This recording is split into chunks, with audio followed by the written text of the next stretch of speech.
Notice का जवाब नहीं देने वालों पर इनकम टैक्स कार्यवाही कर सकता है। ऐसे मामलों को लेकर गाइडलाइन जारी की गई है। इसके तहत ऐसे करदाता जिन्होंने इनकम टैक्स के नोटिस का जवाब नहीं दिया है, उनके मामलों की जांच अनिवार्य रूप से की जाएगी। विभाग ऐसे मामलों की भी जांच करेगा जिनमें कानूनी एजेंसी या रेगुलेटरी अथॉरिटी ने टैक्स चोरी से जुड़ी विशेष जानकारी मुहैया कराई है। सर, कौन कौन से मामलों में होगी कार्रवाई?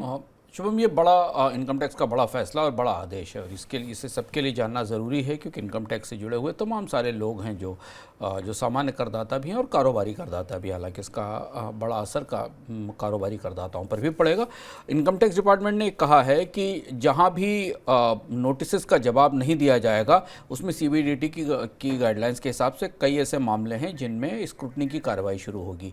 इसमें जहाँ पिछला इतिहास टैक्स इवेजन का रहा है, यानी कहीं टैक्स चोरी का पुराना मामला रहा है जो कि स्पेसिफिक इन्फॉर्मेशंस के आधार पर चुना गया है और ऐसे लोगों को जवाब देने के लिए नोटिस भेजा गया है। टैक्स इवेजन का मतलब यह है कि उन्होंने समय से अपना टैक्स नहीं जमा किया या उनके रिटर्न्स में टैक्स की, उनके इनकम या खर्च के हिसाब से टैक्स की सूचनाएं नहीं थी और ये अगर इस पर जो नोटिस भेजा गया है उसका जवाब नहीं मिला तो उनके खिलाफ जाँच की कार्रवाई की जाएगी। इसके अलावा इनकम टैक्स डिपार्टमेंट ने यह भी कहा है कि जो सेक्शन 148 है इनकम टैक्स रिटर्न का, इनकम टैक्स की धारा का, इसके तहत असेसिंग ऑफिसर्स को यह लगता है कि किसी भी पर्सन ने असेसमेंट से अपने आप को बचाने की कोशिश की है 148 के तहत, यानी इनकम टैक्स के पास जाकर उसने सही ढंग से अपनी इनकम और खर्चे और टैक्स का असेसमेंट नहीं कराया है सेक्शन 148 के तहत, तो 148 के तहत भी उसे नोटिस भेजा जा सकता है। इसके अलावा एक बड़ी नॉर्मल धारा है 142(1),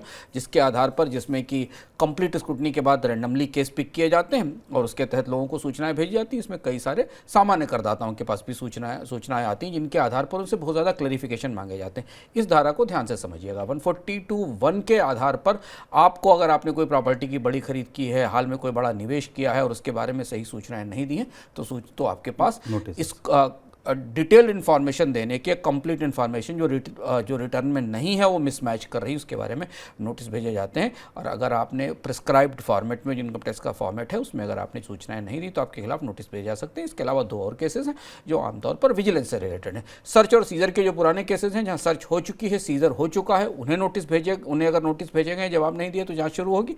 और जो सर्वे के केसेस, जहाँ इनकम टैक्स सर्वे करता है इनकम के और खर्च के टैक्स के अनुमानों में अंतर के आधार पर, इन्हें भी अगर नोटिस भेजे जाएंगे तो जवाब नहीं दिए जाएंगे। तो इसलिए अब इनकम टैक्स का नोटिस आए तो सतर्क रहिए, ध्यान रखिए, तत्काल उसका जवाब दीजिए, क्योंकि वो मामला कहीं ना कहीं फंसकर किसी तरह से आपके खिलाफ जांच की शुरुआत करा सकता है और इनकम टैक्स की जांच शुरू होने के बाद फिर थोड़ा लंबा मुश्किल में फंसने का खतरा होता है।